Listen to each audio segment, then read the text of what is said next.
Good evening, everyone. I hope you're safe and comfortable at home. I am Mark Nykirk, the director of the Scripps Howard Center for Civic Engagement at NKU, and welcome to our virtual 6 at 6. Those of you who have been with us in recent weeks, if we've done this online rather than in person, kind of know the drill, but let me go over it a little bit for those who are new to the audience. We will be with you for just over an hour, and our presenter, Professor John Gibson, will speak first and take questions toward the end. So if you have a question, just put it in the Q&A item. You'll see a Q&A function at the bottom. You can just put it right there, and I will watch for those. And when it comes time for the questions, get them all to John. So it'll be an interesting evening, I think. John teaches electronic media and broadcast at NKU in the College of Communication. He particularly teaches introductory class in media aesthetics and also single camera production. I see him in the hall often, and he seems like a nice enough fellow, but I've watched his movie and people are dying left and right, bleeding all over the place, and there's a lot of moral ambiguity to deal with. So John, next time I see you in the halls of NKU, I might just stand back a little, having seen the zombie movie and now living in fear just a little bit. So, but we're going to hear tonight from John about the making of the movie, kind of behind the scenes. Think of it as kind of a director's cut, and also some of his thoughts just generally on filmmaking. And I think you'll see that, as we see so often in these lectures, the great talent that we have in the classroom at NKU. John is an example of that. This series, 6 at 6, is something we've been doing for about the past 10 years to celebrate the research and scholarship of NKU's faculty and students, and we'll be doing it again next year. And we hope to be with you in person at some of our community venues once COVID-19 leaves us alone and lets us go back to some kind of normal life. And when that happens, we'll have some refreshments for you, and John will be able to hear the welcoming applause that you all are giving him right now. So John, welcome, and the stage is yours.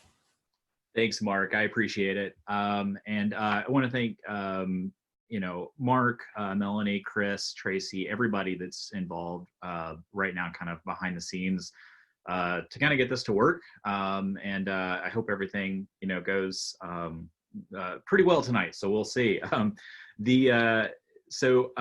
Wanted to just kind of start off first talking a little bit about the film. Chris, if you can pull up just the PowerPoint, perfect here. I'm going to chat a little bit about, Mark mostly talked about what I was going to chat about here, but if you check out this slide, and I swear this is not going to be like me reading off these notes the entire time. This is just so I don't ramble that much. I've got something to kind of look at here. There's some visuals and stuff too, but you'll notice it says independent filmmaking, zombies, and toilet paper hoarding. When we first started, Mark first approached me to talk, to see if I'd be willing to do this. The subject came up of, is there anything that we can kind of tie into, COVID-19 or the situation that we're facing right now? And while I don't think there's anything that is necessarily directly Revelation Trail related that we could pull into it, I think that, we're going to be talking about a film that takes place in the apocalypse and everything else. And I think there are certain things that are kind of like currents or themes that run through in general in that genre, as well as like some of the things that we're kind of seeing in our lives now, in our situation. So I'm not going to get too in depth with that part. I'm not going to get too political, anything like that. It's just some kind of thoughts or comments. With that said, we'll kind of get started. But like I said, if you're looking at that and you're just checking this out, you're like, what? Well, that's what the toilet paper hoarding is all about. So, all right. So yeah, if we go forward, we'll just check out this trailer. I'm going to awkwardly watch this with you. Like, I'm going to sit here for a second and just see what happens, and have flashbacks to this film. So if you haven't seen the trailer, this is the trailer for Revelation Trail, and we'll check this out.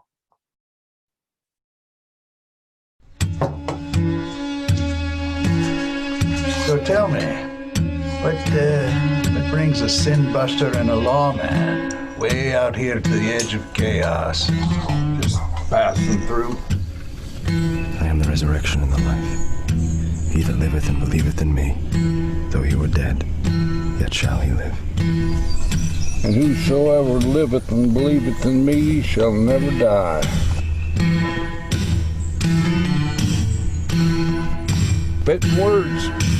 Of course, the last person to say those words brought a man back from the dead.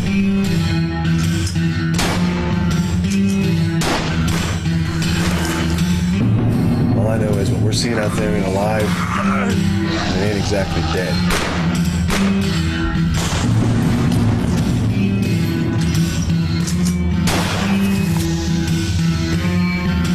Just better hope that what you believe in is working. Worth what you're willing to do, what you're willing to lose.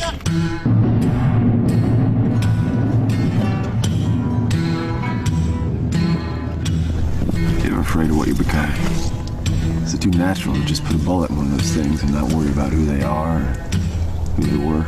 Ever since we left Highland Mills, you've been dancing just like them. Trying to do what's normal in a time when there's no such thing.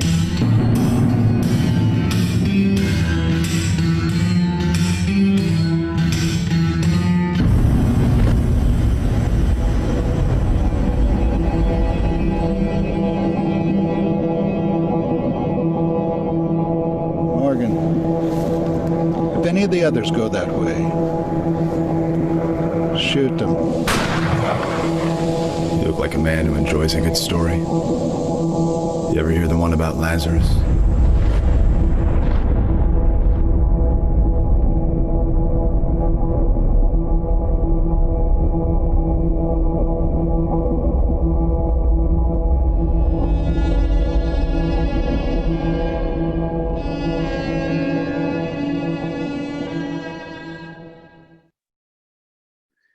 Okay, so that trailer represented, and I'll get to this a little bit later in this chat, represented pretty much the culmination of about 7 years of work. And actually, I want to give this is the first of two shout outs I want to give. The trailer was actually cut together by Chris Strobel, who's kind of working behind the scenes in here on this entire presentation that you're checking out. Another NKU professor that many of our students have kind of had along with me. So anyway, what you're seeing there, like I said, that is the trailer for Revelation Trail. Now in a little bit, we're also going to have, I've got another scene that we'll check out. It's actually a scene from the film itself that I thought kind of represented some of the themes that I'm going to talk about here in just a few moments with the movie. So as we go forward, there's a couple of images that are going to pop up, and just some things that to kind of keep off to the side as I chat about what exactly this film was all about. So you probably got a sense of what it was from obviously reading descriptions and the trailer, but just to give you a bit more, that at its core, Revelation Trail is a story of a frontier preacher and a lawman. That's it.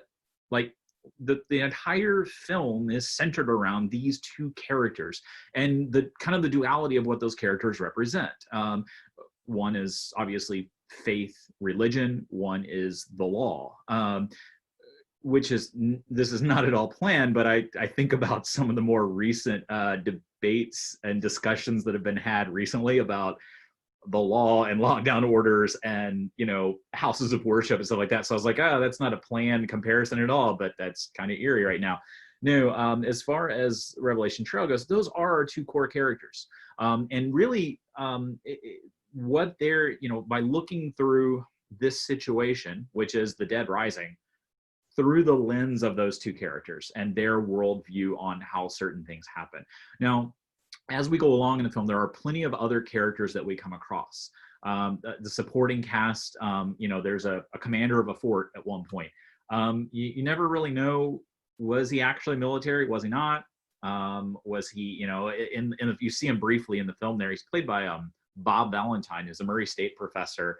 I actually went to Murray State University, and my lead actor and several cast and crew were my old filmmaking buddies from Murray.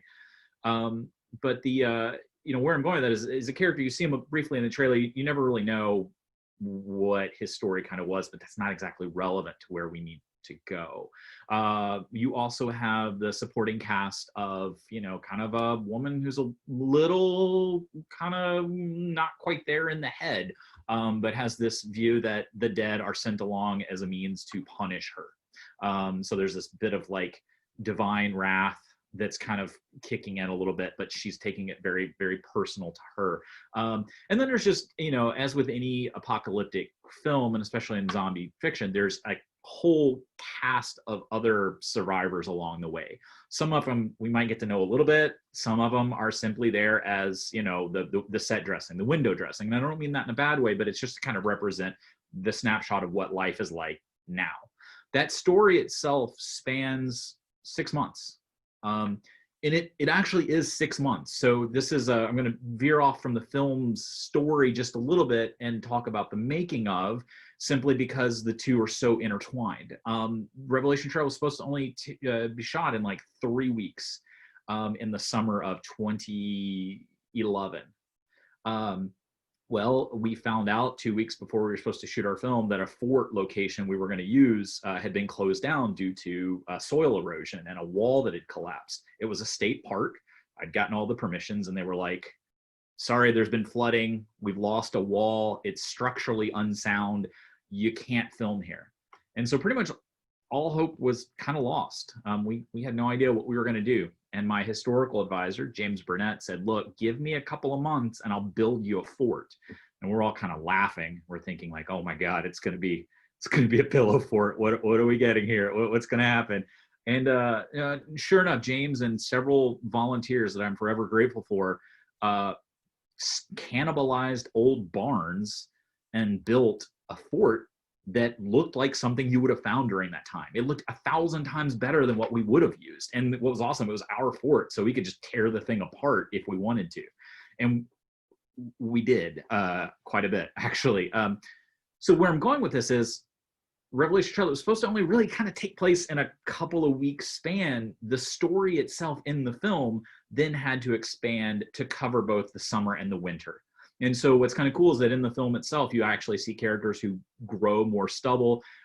Nobody that was on screen cut their hair or shaved. Well, shaved a little bit, but really did much to their hair between July and August to December, because we wanted to capture that feeling of things. So that's what I mean when I say like the story spans over 6 months, but also the making of the film, the production itself, was over 6 months. So if we go forward, we'll talk a little bit more about the themes and elements that are present in this. I always want to stress to people when talking about this film that Revelation Trail is a Western horror. It's not a horror Western. And I'll kind of, or as I say here, not a horror film. And I'll kind of talk about that here very quickly. A lot of times when we're talking about movies or pitching movies or ideas, we say it's, such and such, it's Star Wars meets Love Actually. I have no idea what that film is. I kind of want to write it right now though, because it sounds kind of amazing. But it's this meets this, and we've all heard that before, especially when we're describing shows to our friends or something. Revelation Trail, in my eyes, has always been Unforgiven meets Dawn of the Dead. It's not Dawn of the Dead meets Unforgiven. And I think there's a really distinct reason for that. It's because the themes in Revelation Trail, I feel, probably fit more in line with a Western. And I'll kind of talk about some of those themes here in just a second. But it had that horror backdrop. The horror element was always there. And that's why if you watch the film and you're kind of, I always tell people, like, a lot of folks will say, like, I don't really like scary movies. I'm like, honestly, I'm not always a big horror fan myself. But I like Westerns. And so being able to put the two together was kind of fun. as I just said, most of the film's events are being looked at through the eyes of these two characters that you see. Preacher, we never know his actual name. The only person who knows his name, the guy with the shovel right there, is Daniel Van Thomas, the actor who plays him. He's one of my best friends, and we go back a long ways as far as filmmaking goes. Daniel has never told me his name to this date, and I'm pretty sure he'll take it with him to the grave along with that shovel or something. I have no idea, but there you go. He's a very dramatic individual in a good way. But and then it's really seen through these and the marshal, it's Dan Britt, like the film's seen through their eyes and their reactions. That's the character study aspect. There's the Western aspect. And really that gets us into these themes that are going to pop up here. And just a couple of quick themes. Obviously, the changing frontier. Every Western, generally speaking, the characters are facing a changing frontier. In Deadwood, it's the telegraph coming in, and then the Pinkertons and different people coming through. Unforgiven, the changing frontier is, in some ways, it's in my eyes, it's Mooney, the Clint Eastwood character, who is kind of realizing that his life is coming to an end. He's led a really terrible life as a gunslinger and all this, and so he's kind of facing the end of what's left, right? But no matter what, there's always something on the horizon that is changing our way of life. And in Revelation Trail, it's zombies. That was it. Other themes that start to pop up, we get elements of devotion versus reason. And clearly kind of, and I don't mean to say that these have to be mutually exclusive, but it was a way to kind of look at what were our characters sometimes blindly devoted to in their beliefs versus what should they really be doing. And there are times in the film, and this is deliberate, there are times in the film where the characters are not making the best of decisions. And it's not because I needed a jump scare or, let's put them in a bad situation because it's going to make for a good visual, which kind of unfortunately sometimes happens in this genre, especially if it's episodic. No, this was all about like, okay, so this is a situation that might happen in an apocalyptic zombie scenario. How should you respond if you were more committed to, say, belief in the afterlife and what the zombies actually represent? So for example, Preacher is a character who doesn't really know if the dead are dead or not. He has no idea. So he actually sees them as potentially trapped souls. Keep in mind, this is 1888. Nobody's doing like blood work on the zombies and stuff. They just see these bloody corpses walking around and that's it. So his whole shtick is, I'm going to kill them, but I'm going to bury them and pray over them and pass them on to somebody who will actually judge. That's his faith. It's his humanity. Well, you compare that to the man of the law who has kind of seen some stuff in his life, and I don't want to really spoil too much from the movie, but he's kind of seen some stuff in his life, and he's kind of like, dude, that's insane, that's crazy. Why are you doing this? And so really, that's kind of the core of a lot of the discussions and the scenarios the characters are in. And honestly, there should be times where you look at the main character, Preacher, and you say, what are you doing? Why? What? Huh? And that's exactly it, because you ideally might, depending on what your own worldviews are, might be making some decisions in this scenario where people should be kind of looking at you like the marshal, saying that's crazy, with some colorful language added in. So that's devotion versus reason. We also have justice and humanity. This is a big one too. I mentioned the fact that there's a character. She also has no name in the script. She's known as Disturbed Woman. I'm very creative with my character names. Anyway, so Disturbed Woman, her whole thing is that she did some terrible things to her kids. You don't see it on the screen, but it's clearly referenced and talked about. Did some very terrible things. And so she sees that this is her punishment. Well, she kind of starts to see that it's everybody's punishment. You've got, Marshall Edwards himself is dealing with some stuff from his past that is an element of justice. And obviously, as a marshal, he represents justice, quite literally. But there is also the human element of it. And it's funny, I think Mark mentioned something about moral gray areas or something, like when see me in the hallway and thinking about my moral gray area or something like that. That's a big part of humanity in these situations. We all like to think, yes, this is exactly what I would do if this ever happened. But the reality is you don't. I mean, even, and this is where I'm gonna pull it back to the COVID discussion at the end. You don't know exactly what you would do until you're in that situation. And that's that humanity element. And sometimes seeing people as humans, zombies as humans, sometimes seeing other people as the enemy, right? And so where do we fall in on all that and on the spectrum? So that's kind of the thematic elements of the film. And as a writer, that's what kind of drove the ideas behind the dialogue and things like that I would write. And honestly, it's the stuff that, I hate to say it kind of keeps me up sometimes, not as much anymore, but when I was writing this film, there would be nights where I would just kind of sit and think about these themes, and have conversations to myself, about this. Woo, Gibson just went crazy. Okay, if we go forward, we'll talk a little bit about here, let me mute my mic. And I'm gonna mute my mic, but this is actually a scene from the film. We'll warn you, there's a gunshot in it. It's not gruesome, but there is some blood. So I just kind of want to prepare people. So here we go.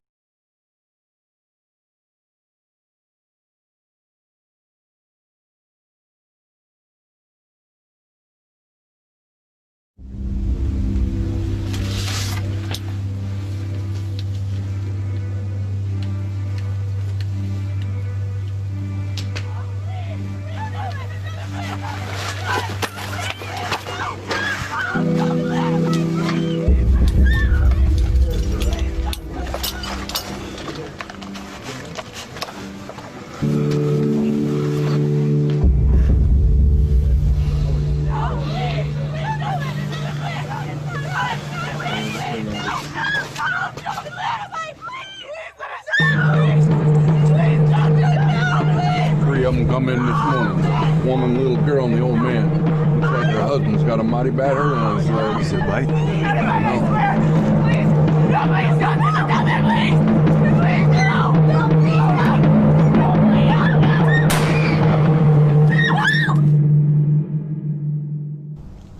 Phineas, these two want to stay. Tell them to find a use. Otherwise, they're more than welcome to join him outside.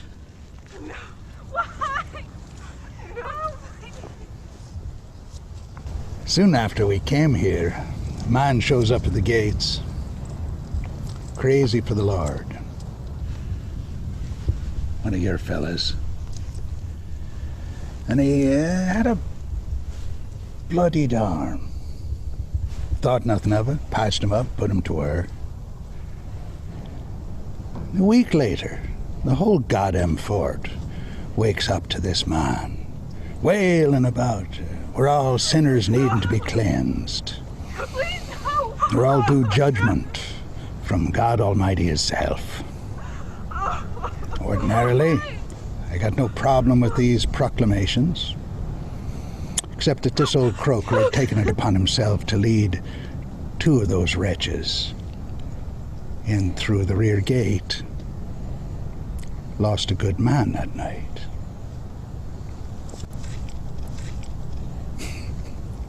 Never did learn if an arm was a bite or a scratch. Did learn that either way you turn it, a bullet clears things up mighty quick. Please. Oh, please. Oh.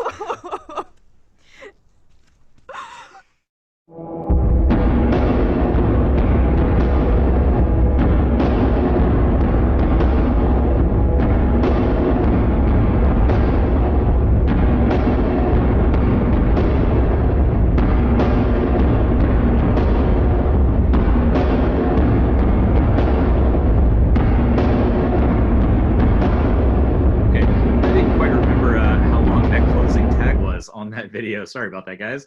So, kind of talking about some of the elements to that scene. Just a couple of things I want to talk about, and this will transition into the process itself. So what you just saw there obviously represented a lot of the themes that I was kind of just talking about right there, in that one scene. That's why I like this, just kind of a nice little self-contained scene. And you'll notice there's absolutely no zombies in it. There's references to them, but that's it. And those three actors are amazing, powerhouse actors. As a director, I lucked out with the cast and crew that I had, down to the person who only says like one line, or the person who is walking in the background to do something. Everybody was amazing. But those three individuals, Bob Valentine, Dan Britt, Daniel Van Thomas, really kind of helped sell things. The things I want to say very quickly, obviously you saw the fort. That was the fort that had been built in about 2 months, that we had full 360-degree set. We could tear down walls if we needed to. Beyond that, none of the blood was real in that scene except for the blood on the leg. So I had to go in with like digital effects and even paint the blood on the dirt. And then finally, the accent that you heard from Bob Valentine, the character of Beard, was not my first choice. And I remember he's like, yeah, I kind of want to portray this character with a little bit of a Scottish kind of accent to it. And I was like, I don't know if I'm feeling this. And I remember my wife and Candace and Daniel Van Thomas, the other lead actor, were just like, dude, if somebody comes to you and they can nail a Scottish accent and they say they want to do a Scottish accent in your movie, you let them do a Scottish accent. And sure enough, it was like, as soon as I heard him deliver, I was like, yeah, good call on that one. Great. I'm very glad the director got overridden on this creative aspect. So let's talk about that process. Basically getting to kind of what you just saw there, and kind of what you see on Amazon and what you also see in that trailer. As I said earlier, Revelation Trail, this film was 5 to 7 years roughly. I mean, it really just kind of depends on when you want to say it started with the concept. I mean, it was a random conversation with a friend out in LA who's like, let's make a zombie Western. And again, going back to what I just said, I was like, I don't really want to make a zombie movie. I had made a really bad zombie movie in college, and I didn't really want to do another, I'll say it. I didn't want to do another movie that I thought I might make a really bad zombie movie. So I was like, yeah, I don't really want to do another zombie movie, but let's do a Western with zombies. And so really that was, I don't know, I would say about 7. That was probably about 06, maybe somewhere around there. Is when that started. So about 5 to 7 years to go from that seed of an idea to actually seeing the movie pop up on Amazon and having our world premiere, or our North American premiere, having North American distribution. That was a pretty big deal. So you could go to a Best Buy in California or a Walmart and buy the movie. And it was awesome because I'd see people all over like taking photos with the movie that they bought, and everything else. So that was about 5 to 7 years. Budget wise, this is a question that people always kind of ask, and it is kind of relevant for talking about everything that's going on here. Budget wise, I say a $300,000 movie, question mark, and I put a question mark there, and I'll get to that in a second, on a $34,000 budget, and you notice another question mark. I don't know, $300,000, sure, sounds good. People would say like, what's your budget? And I'd be like, oh, I'm going to make this, we need $100,000 to make this movie. That's what we started off thinking we were going to need, $100,000. Where's that number come from? I'm just pulling some things and throwing it on an Excel spreadsheet. I have no idea, right? Like it was guessing because I had never made a feature before. And there were so many things that I had no idea about and still don't know about to this day. But then people would see what we did and they'd say, man, how much money did you all spend on this? This looks like it would have cost about $300,000. And then the reality was it was about a $34,000 movie. But even then I kind of say about, things blended together. People donated props, land, horses, guns. At one point, James, my historical advisor, shows up and in the fort has a table of Civil War era weapons and Western weapons. And he served as the armorer and is basically like, yep, checking this weapon out. Here's a prop weapon. Here's a dummy weapon, whatever. But it was nuts. And there's no way in a million years I would have ever been able to fund that. And these are people out of the kindness of their own heart saying, I want to be a part of this. So, you know, we had about a $34,000 budget, but at times people were sacrificing their own finances, good or bad. And I was bad about that as well, to help make this project.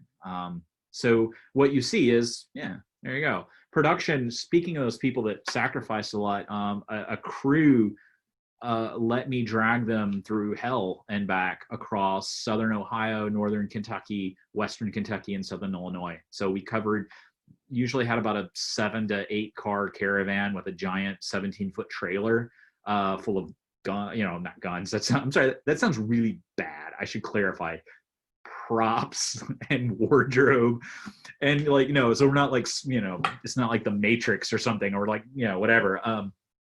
But we're this caravan of crazy people going to all these places and filming, and helping us out in each of those places were like dozens and dozens of extras and family members and businesses who would help donate things. And so again, all these things, we could talk about budgets all day long, but in reality, the movie cost a ridiculous amount of money, and it didn't cost a ridiculous amount of money to make because of the people that were involved and how much they helped.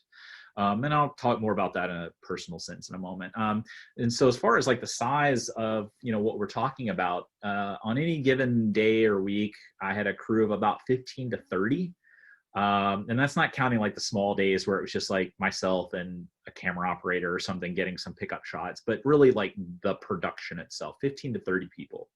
And those were production assistants, sound, lighting, camera, makeup, wardrobe. My makeup team was the makeup team from the Dent Schoolhouse, Bud Strauss, or BAM FX is the name they go by.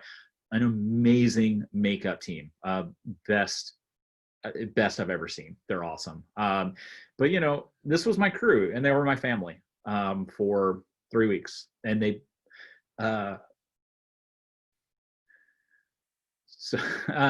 they pulled me through some really dark times. I'll chat about some stuff here in a second too. But on the cast side, I don't know, some scenes you'd have 2 people. That was your main cast, the preacher and Marshall. That's it. Those were fun. Those were some fun times. On the opposite of that, we'd have days where we'd have 150 people in clothing and wardrobe walking around. It got to a point where I felt like I was in a fort in the West sometimes, because everybody had period accurate weapons. I actually carried for a while. I had my dad's old holster, but I had a blank firing, like it was a non-firing prop weapon, but it was a Civil War pistol, and I just kind of carried it on my hip because I wanted to, and I had my fedora just because I wanted to get into that vibe of things. But this is what we had. It was insane. Out of those 15 to 30, my wife and her family knew what everybody liked to eat, and what they didn't like to eat, and would help prepare the food and lodging and things like that. Out of the cast there, the 2 to 150, there were times I had people coming up to me and I knew their shoe size and their shirt size and pant size because I had stared at Excel spreadsheets for hours figuring out with my wife like what wardrobe went with that person and what I wanted them to look like. So they would come up and I'd be like, yep, you're a shoe size 10 and a half. And I'm sure they were thinking that's creepy. But that's independent filmmaking. That's also though, that's when you get consumed by things. And I'll talk about that a little bit more here in a second too. That cast though, some of these people came from Georgia. They came from California.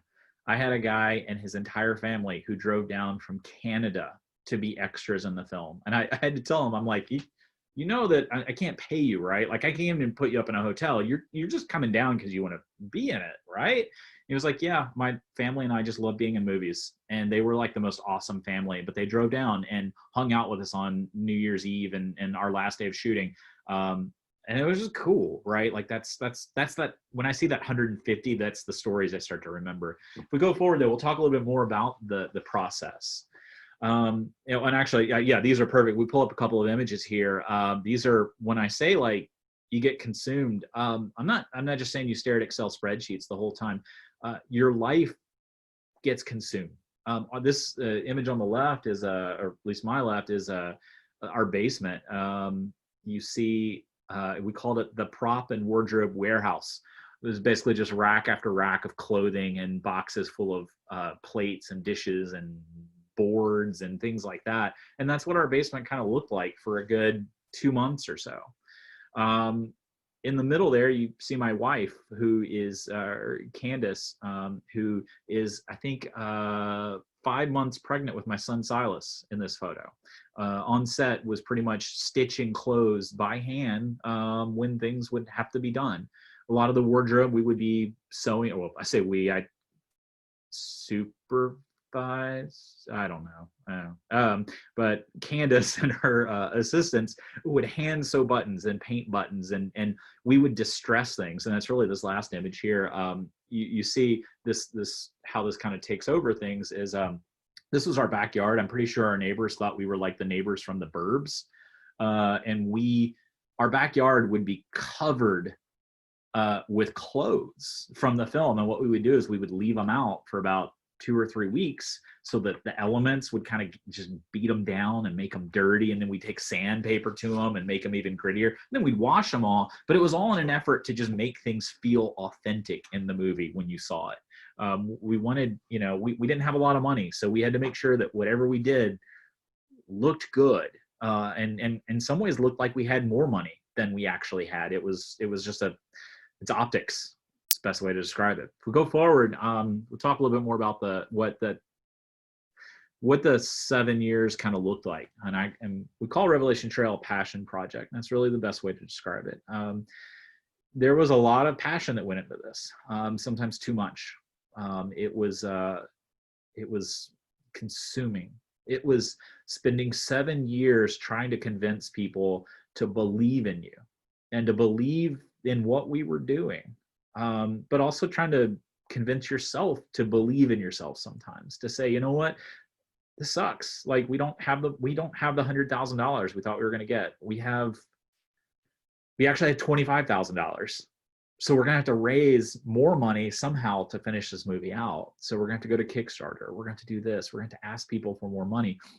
But all the while, it's getting people to believe in what you're doing. And that's a challenge to kind of keep that going, because especially when you have false starts and false hopes sometimes and things don't work out.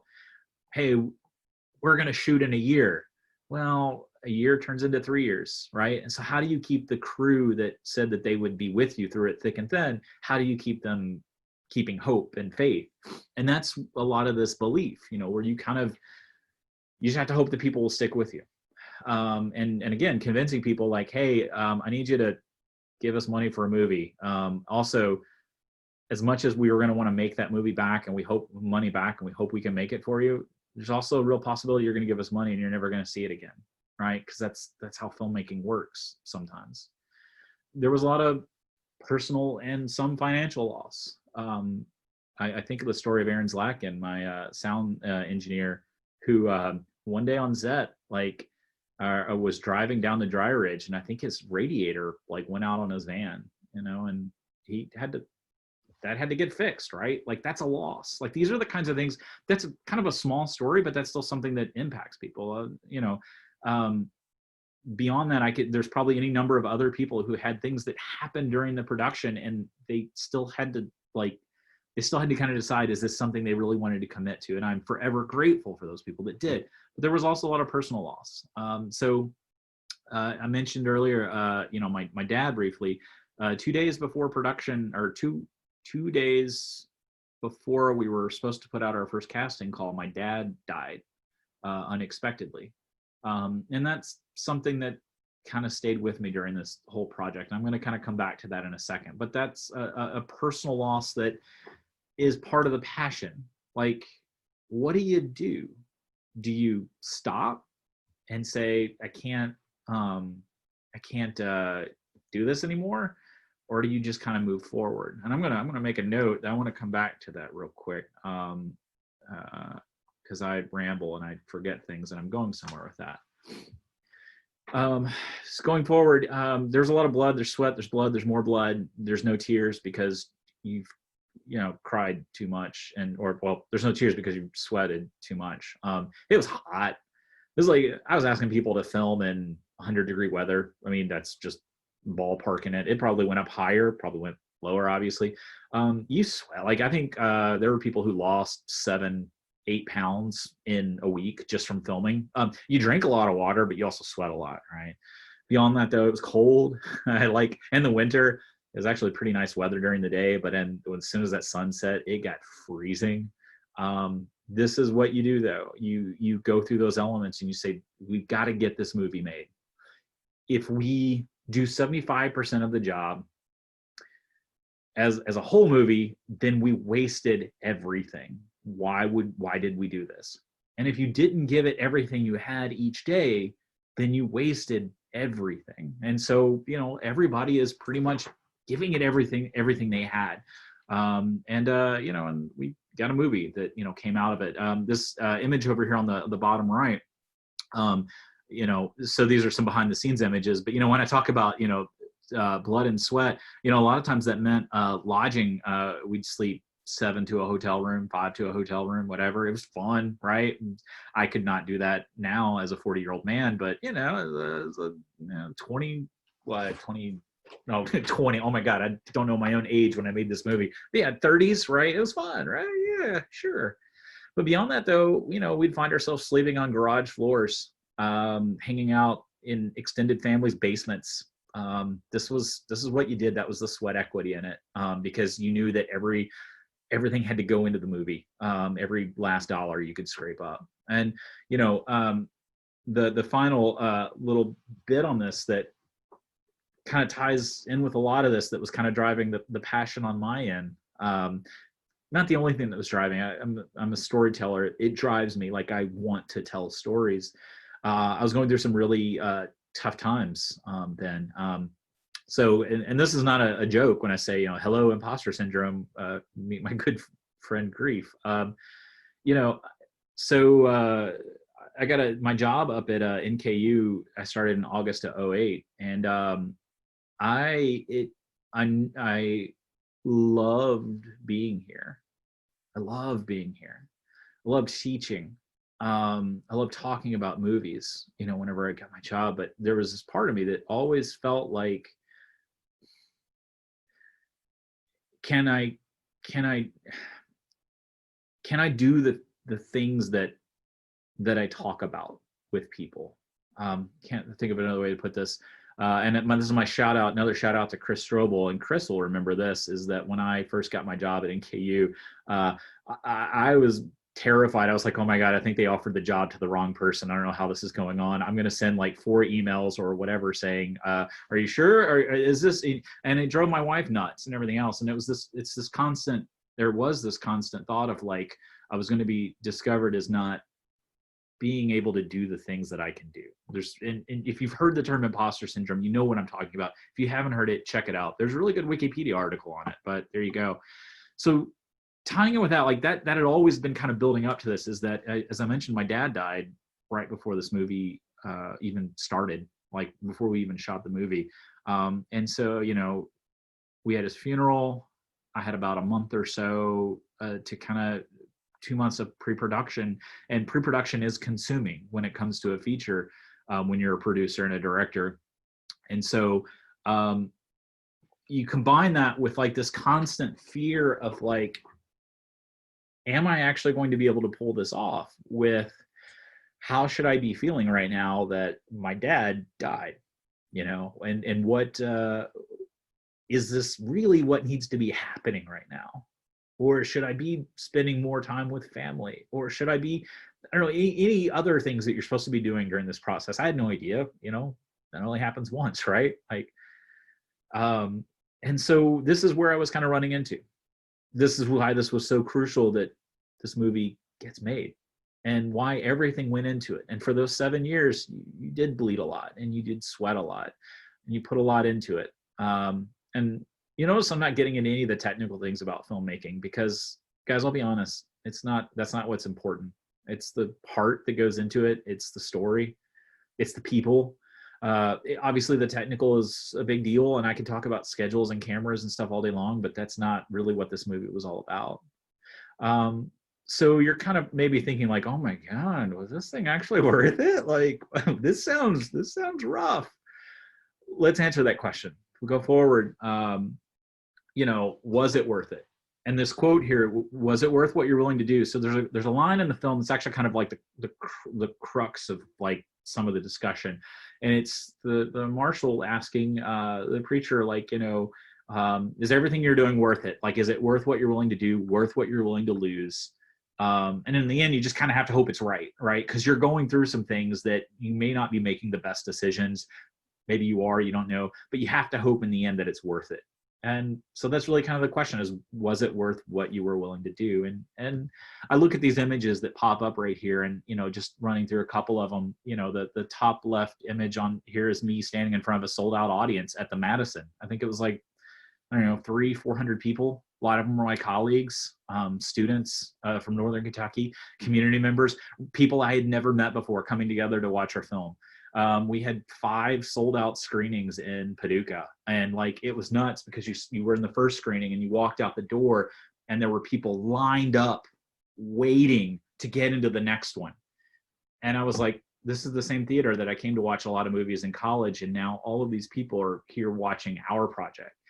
And I still cry about it to this day. It was insane because my movie was on Xbox Video. Right? Like, by the way, I could go on other tangents about that cover image that you see right there with the zombie, but I'm going to not do that right now. But you had, these different elements, popping up on Amazon, iTunes, all these like write-ups and things like that. But it was worth it too because of the people and the family we became. The story we told, but also the story that we made ourselves about each other. And beyond that, these people that I consider family went on, like for some people, this was their first feature film. And then now they're working in Hollywood, or they're, doing other projects that they just love and they're passionate about. And that it was worth it.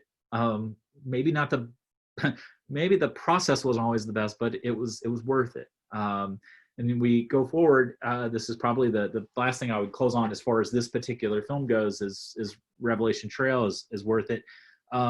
So to circle back around to what I said earlier, I said, you're kind of sitting there in pre-production. Your dad has just died, and really we're talking like just shortly after, and not really sure what to do. And I remember talking to my mom, and it was, really hard. And I'm pretty sure, paraphrasing, I even said, I don't know, I don't think we should do this. And I remember my mom saying, your dad, till the day he died, like the morning that he died, was still telling his friends about his filmmaker son. You're going to make this movie. And so this is a photo of my dad and I was probably about 4 years old in this photo. It actually is in my office right here, along with a lightsaber right there, but whatever. This was worth it. It was in some ways it was a kind of a way to say, thanks for believing in us. Most of these people he never even had a chance to meet, but he was our biggest champion. It was our biggest, person who spearheaded this. And so the movie kind of became a tribute to him as well. And, on that note too, my dad and I watched Westerns together. I'm not gonna lie, as a kid, I hated Westerns. I think mostly, and I'm sure there's gonna be somebody watching this now who's like, what? And a record's gonna skip? I was not a John Wayne fan. My dad loved John Wayne. I was a Clint Eastwood fan. And so I watched a lot of Clint Eastwood Westerns with my dad, and this was a movie for him, so that's that. Mark, I am, you don't have to chime in necessarily. I'm also, I'm looking at the time right here. I've got a little bit more to chat about, but I don't know if we need to be wrapping this up or not. How are we? Keep going. You're doing just fine. Keep Okay, going. great. I'm going to keep the rest of this kind of brief, but like I said, it's how I kind of wanted to just bookend everything and wrap it all together. As a filmmaker who's telling a story in the zombie apocalypse, I'm going to tell you, like, I've always loved zombies. I think zombies are awesome. They're incredibly overrated. Not overrated, but overplayed, right? No, not even going to lie. You throw a rock and you're going to hit 5 billion zombie stories. Some good, some not so good, right? But like, as a kid, as a teenager, college student, I've always loved them. And so you always, because you have that fascination, you always wonder what the apocalypse is going to be like, and when zombies rise up, how am I going to be doing with things? And so, you know, this photo that pops up right here is from one of my favorite movies. This is how I kind of picture things. It's me and my buddies hanging out somewhere. We're safe and sound. We got plenty of food. We got beer, whatever. We've got, you know, weapons. We're okay, right? I remember I worked at Kmart, and when I was in college and high school, and my best friend and I, we would sit there, and when we'd go in the stock room, we would think of ways of like, okay, yeah, when the apocalypse, you know, if zombies ever happen, we could totally go up there, board that area, create one stairway into this. It got pretty elaborate, right? But it was always a joke, right? Like, you know, this is what you're thinking. And so you start to wonder, like, okay, so when things actually go down, what's it going to be like? What do you start to picture, right? And so there's all these different scenarios. And I think that and this is really kind of the last little bit I'll chat about here is this slide is when you really start to look at some of the zombie fiction and reality, there's some questions that pop up. In zombie fiction, one of the biggest things that pops up, and I say pops up, it's not necessarily that the story addresses it, but I think this is something that we as the audience sometimes wonder is how did it all happen? Was it a virus? Was it radioactive material falling from space? Was it this? How did the government, the world governments, how did they all go down the toilet so quickly? Like, what? That doesn't make sense. There's militaries, there's this, there's that, there's communication. And then also, who's going to survive in the film? Is it the scientist? Is it the survivalist? Is it the planner? Is it, you know, any number of these characters? Because there's all these like stock characters that exist in the film. And actually, I found that when we made Revelation Trail, a lot of people ask these two questions, not necessarily that who will survive, although that does relate to something in the film, but everybody wanted to know how it got started. They're like, how did the zombie start? What caused it? And I'm spoiler alert, guys, I'm just going to tell you, I never addressed that in the film. People theorize about it, but it's the West. Nobody would have any idea. So as we go forward, these thoughts of like, you know, how did it all happen? Who will survive?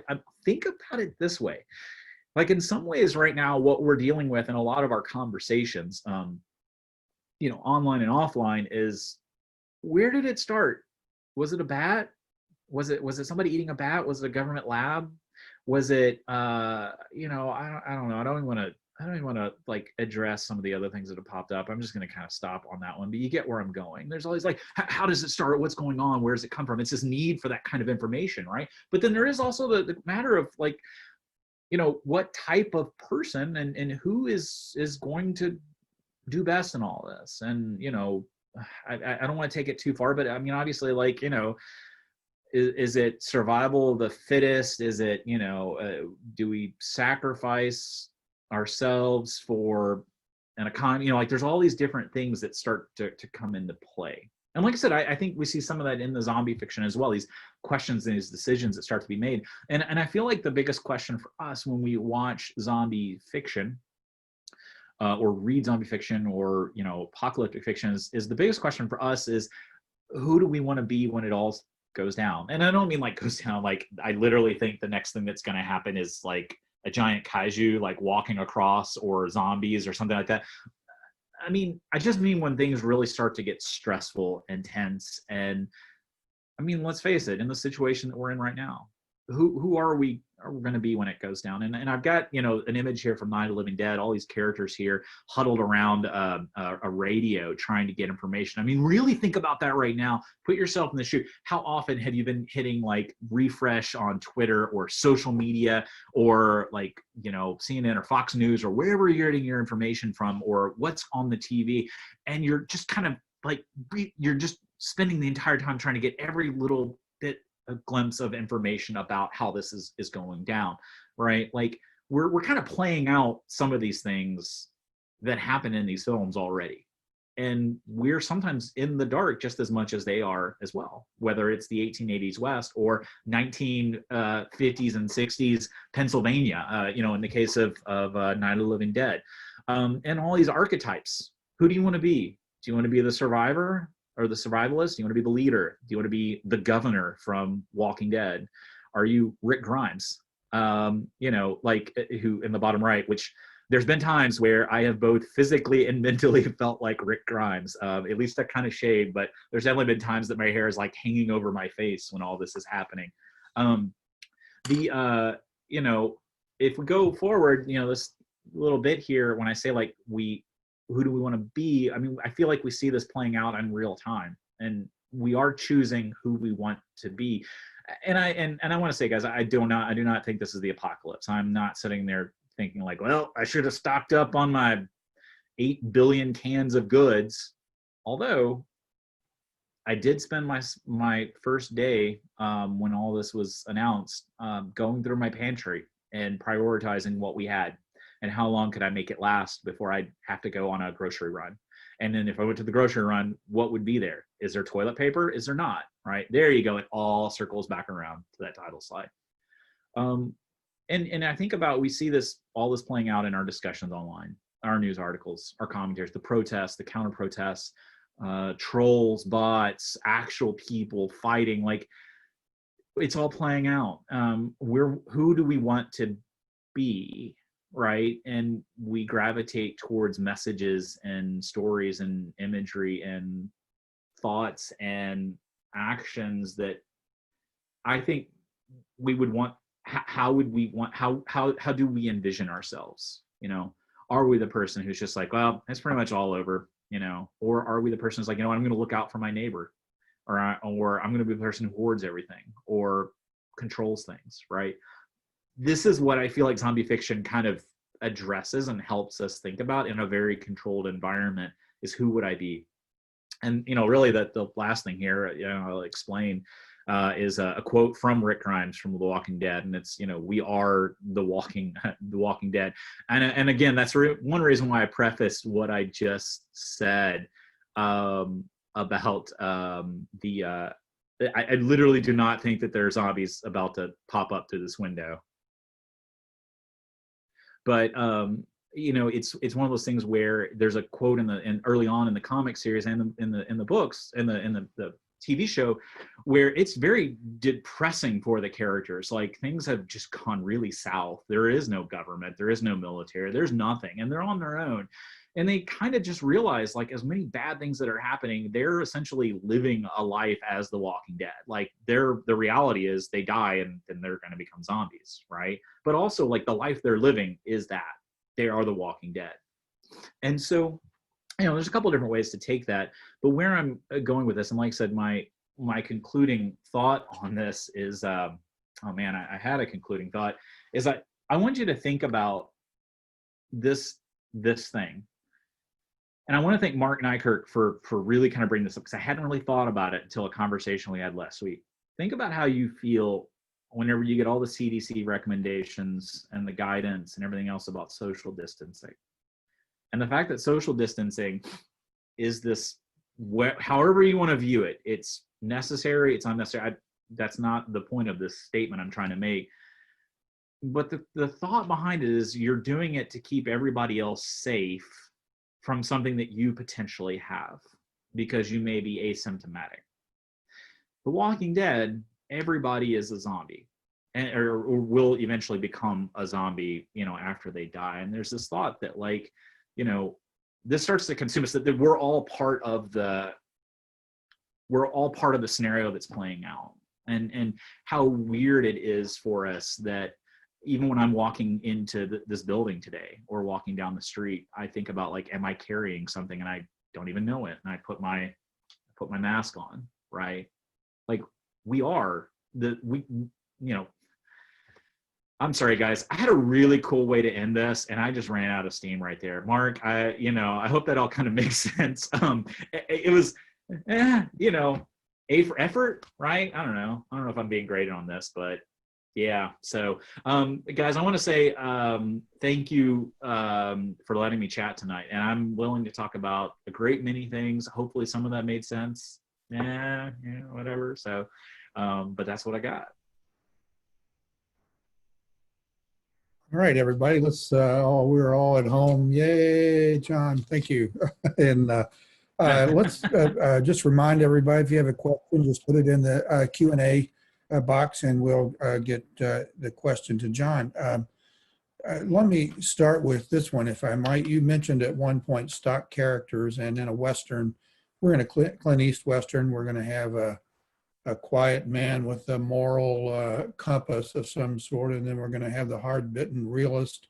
You have those characters pretty clearly drawn, but when you're making the zombie piece of this movie and zombie fiction and the genre of zombie movies, what's the template that you have to do so the zombie fans don't watch it and say, well, he didn't have that, or he got that wrong?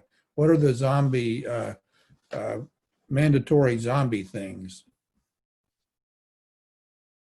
Yeah. So I'm gonna, I want to clarify something real quick. Mark, can you guys see me okay and hear me okay? Because I made it through that entire presentation and then it said your connection is unstable. And so now I'm just like, uh-oh. Can you still hear me? I can you hear hear me you okay? and see you, yes.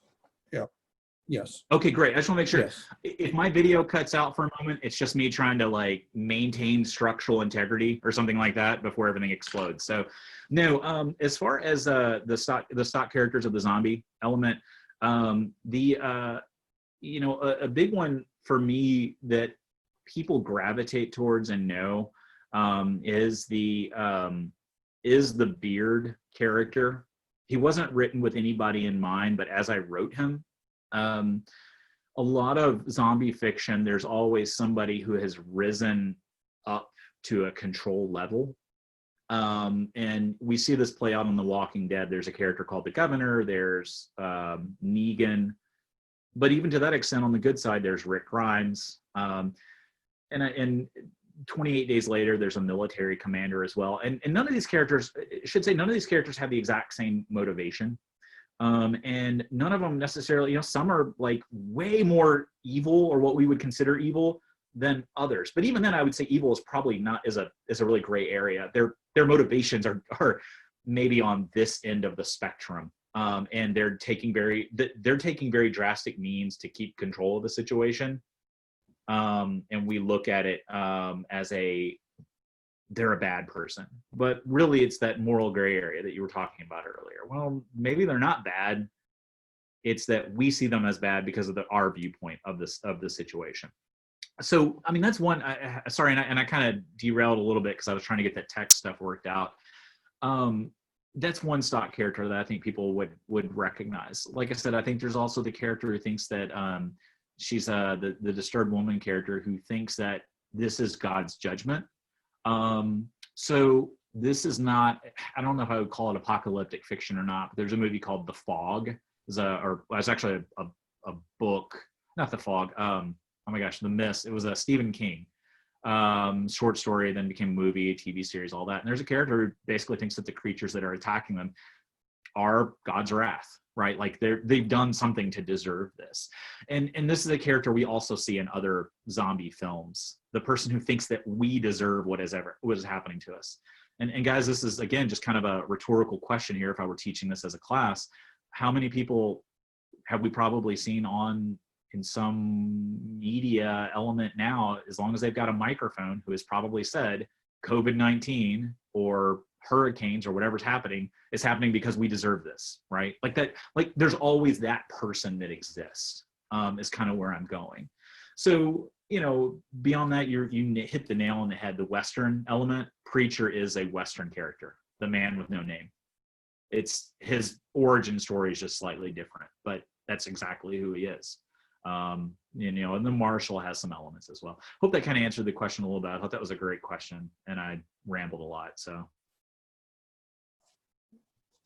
Let me, we have a question from the audience. If you were making the movie now in COVID-19 or post-COVID-19, how would that be different? Yeah. Dang. Okay. It's fun. Actually going to kill my video just for a second too. Actually, I'll leave it up. It should be fine. How would I make if post COVID-19, what would I do different? I've actually had a lot of thoughts about, even just in the past 7 years, what I would do differently about this film. There's some things I'll be honest, there's some things I don't like about this movie. That I'm like, I did it because it's the filmmaker I was at the time, but it's not the storyteller I am now. And I would do things a little differently. And some things with like the father and son relationship and everything else. But post COVID-19, I think I would potentially try to work in a little bit more about a government response. Not necessarily, and I don't mean like, I'm not like talking about anybody in particular right now at the national or state level. I'm just talking about in general, like this notion of like the government trying to do something and it being effective or not effective. Maybe that would just come in the form of a courier saying, we've got reports from such and such city that the army or the cavalry has held the invasion back, or that they've been overrun. You know, like there might be some more elements like that I would work in, because I think obviously government response is a big thematic element we see now playing out, and how do we feel about that? Beyond that, some of the other themes, you know, it would be kind of weird, I think, if you had counter protesters in the Old West. So I might not have elements like that, but I think the government response would probably be the biggest thing. Good question, really. Very straightforward question. I was going to say, we were actually time from concept. Go ahead. Sure. Oh, no, go ahead. I'm sorry. Question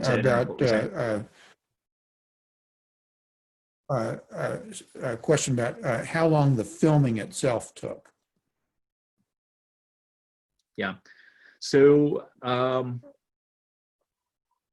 think I used to have this down to like, oh my gosh, it was nuts. I could remember like, yeah, this is what our call was that day, and this is how long it took. Like on a day-to-day level, some of our days were like 18 hours. I mean, it was insane. But the actual filming schedule was probably about 22 days for the summer, and then 4 or 5 days for the winter is what we looked at.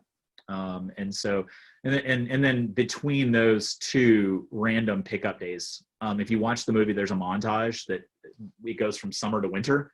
I literally filmed that in my backyard. I just kind of walked out the door. I had 2 trees in my front yard that were silver maples. One of them shed its leaves earlier than the other, so it would be like orange and yellows, while the other one would still be bright green, or vice versa.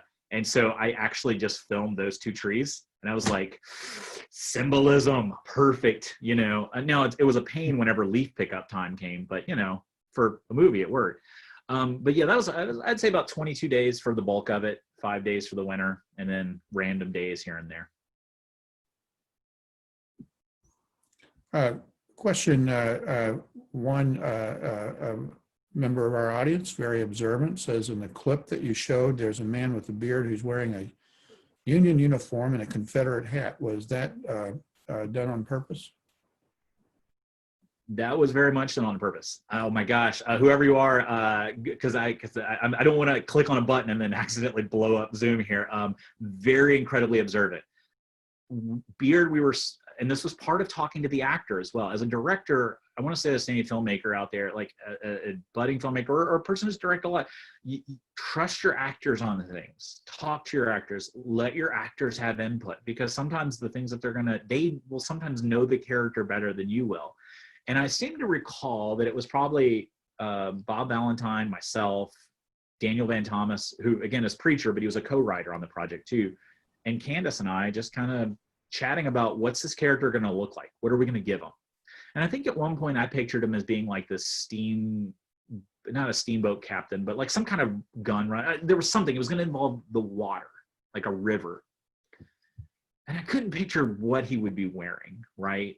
And I remember we were chatting about stuff and we're like, well, what if like this guy who has pretty much, he's not an actual commander, most likely, we don't really know, we don't get into it too much in the film itself.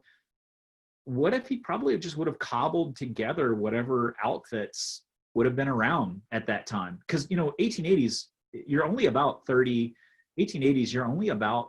years, 20 years really post-Civil War. People still would have had a lot of this garb laying around. So at some point in this journey, this character, and thanks Chris for pulling this up, I appreciate it, this character probably would have cobbled these things together. So you're absolutely right. It is intentional that his outfit is not one unit or another, or one side or another. You see this throughout in other wardrobe elements. There are characters who might have like a Civil War, actually Preacher's shovel holster that he wears over his back is actually a modified flagpole holder from like a Civil War Civil War flag holder, if that makes sense. Like you would have just done whatever you could, right? So yeah, good call. That was very intentional, and we hope that it works out. I'm sure there's some people who might see it and kind of consider it a knock that maybe we didn't do our due diligence, but that was really figuring out like, okay, what weapons would they have been using?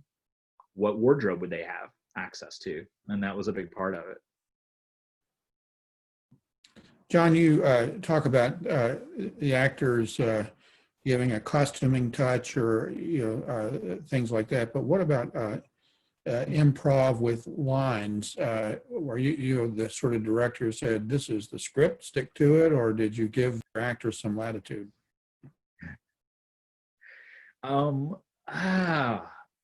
little bit of both. So when it comes to improv, I always thought like my favorite story of improv on a film set is Empire Strikes Back. Harrison Ford Han Solo is about to be dropped into carbonite, and I think the original line was he was supposed to say something really flowery or nice or whatever to Princess Leia when she says, "I love you." And Harrison Ford's like, this isn't going to work. This is not what this character would say. So he talks to the director and he says, I just kind of want to wing it. I want to go with something. And Kasdan's like, go for it. Do what you want to do. And he says, I know. Like, that's our line. I love you. I know. And it's improv, right? I think improv has a huge place in film.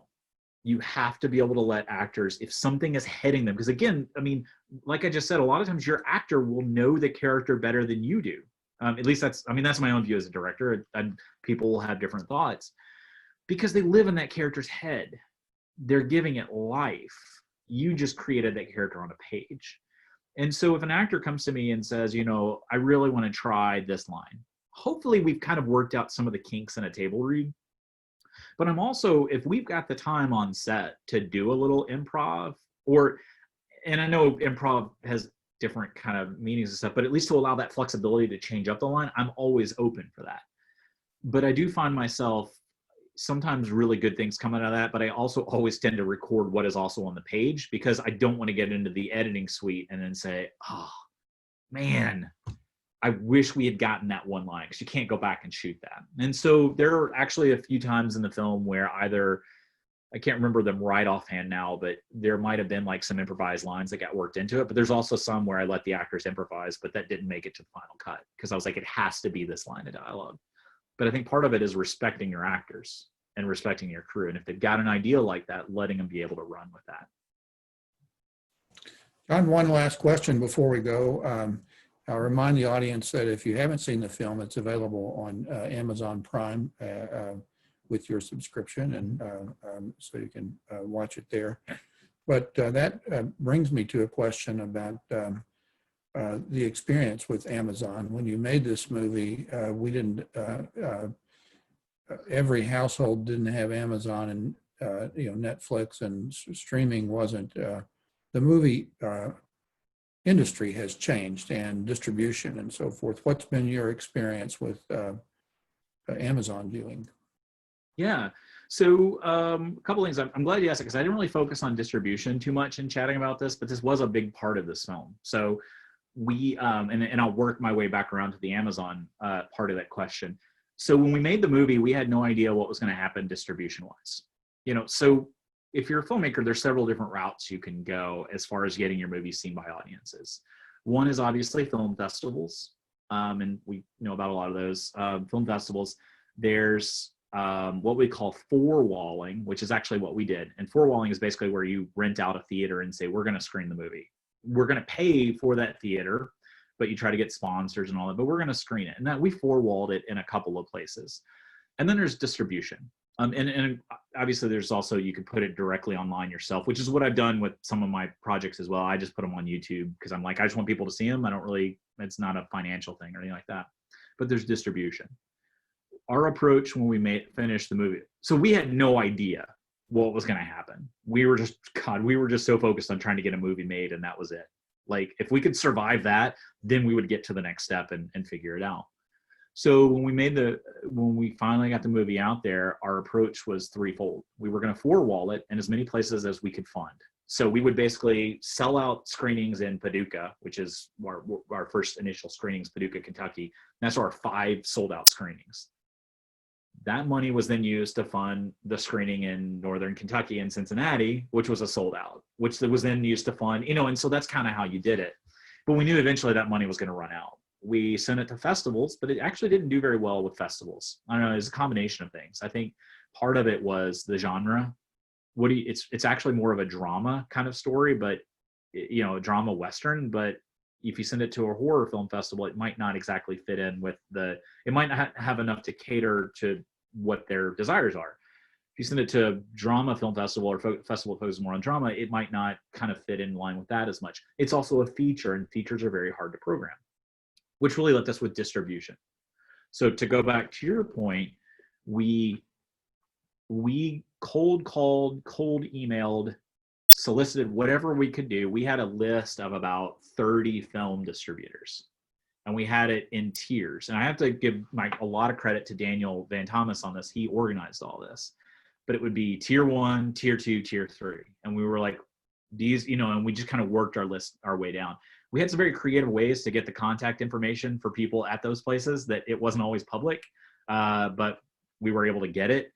And so eventually we got an email and a call from a company called E1, Entertainment One, pretty big film distributor, as far as they're the ones who put out The Walking Dead internationally, a lot of AMC programs, a lot of movies. And so we got a call from them. And they were like, we want to distribute your film. And so where I'm going with this is, our goal was always like, let's get on Netflix. We wanted to be on Netflix. And that didn't happen. And I don't know what happens on the behind the scenes, like how things get, the distribution deals and stuff like that. But we at least got on DVD, and we got in stores, and we got on iTunes and Xbox Live and cable subscribers. And then one day, I forgot who it was, but somebody just sends me a message and says, "Did you know you're streaming on Prime now?" I was like, "What?" Okay, that's kind of cool, right? And I want to make sure everybody knows this at home. Like, I don't see a dime from anything that comes from like those streams and stuff. That's not it's I hope if you do want to check out the film, you check it out and enjoy it or whatever. And but for the most part, it was just kind of this cool, as a storyteller and as a filmmaker, and as somebody who had put in all the sweat and the blood and a lot of everything I described to you happened, to see it on Prime was cool, right? And that's the best way to describe it. And so really that was the process to get there. I wasn't the one who put it on there. It just showed up one day, and we were like, well, we're on Prime now, and I don't know if we'll ever be on Netflix. I've got other projects I'm working on that I hope would be more Netflix style projects. We'll see. I hope it's not another 7 years, but if it is, I'll have a little less hair and a little more gray hair, what I've got, and maybe a haircut by then. We'll see. So. Well, John, thank you again. And folks, if you haven't seen the movie, watch and enjoy, and remember, it's fiction. Yeah, exactly. We will be back with you. Yes. Mark, I'm sorry. I just want to say, I wanted to thank, I've been watching the participants, and I know I can't see your faces, and I don't see names necessarily right now and stuff, but I just want to say, if you're watching this right now, thanks for taking your time out of everything that's going on to sit and listen to me ramble for almost an hour and a half about stuff. And Mark, thank you all so much for doing this too. Mark and Chris and Melanie and Tracy, everybody, you guys are awesome. So that was my interjection. I'll stop talking now. So. All right. Thank you. We will be back next Tuesday night at 6 o'clock, and we will be hearing from Christine Yohe, who teaches English at NKU and is working on a book on the poet Frank X. Walker, who at one time taught at NKU. He is teaching at University of Kentucky now, but Frank started a niche of poetry called Affrilation. And the notion is that we may think in stereotypes about Appalachia, but in reality, it's a diverse community, and one voice is the African-American voice. Frank is a powerful poet, and Christine has captured that, and I think you'll really enjoy this talk. So be back with us next Tuesday, 6 p.m. And thanks for joining tonight, and good night.